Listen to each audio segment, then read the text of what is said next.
तो लड़की से कौनो पटी हजनी राजा जी। जाता रो दिल्ली तो लड़की से कौनो पटी हजनी राजा जी। मारी के कोनो खिलगे बोलाई तो सटी हजनी राजा जी। मारी के कोनो खिलगे बोलाई तो सटी हजनी राजा जी। जाता रो दिल्ली तो लड़की से कौनो पटी हजनी राजा जी। जाता रो दिल्ली तो लड़की से कौनो पटी हजनी राजा जी।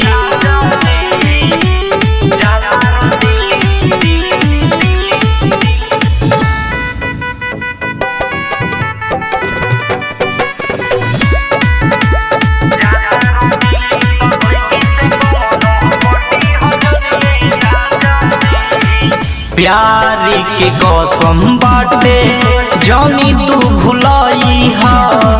साथ फेरा के रसम राजा जी निभाई हा। प्यार के कसम बाटे जौनी तू भुलाई हा। साथ फेरा के रसम राजा जी निभाई हा। जब जब पुनवा करब हम कटी हजनी राजा जी। जब जब पुनवा करब हम कटी हजनी राजा जी। जाता रो दिल्ली तो लड़की से कौनो पटी हजनी राजा जी। जाता रो दिल्ली तो लड़की से कौनो पटी हजनी राजा जी।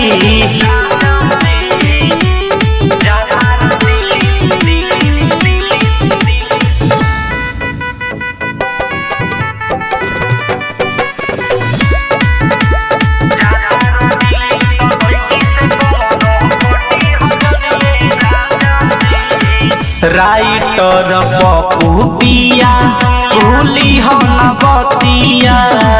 कौनो सौतीन संगे कटी हो न रतिया।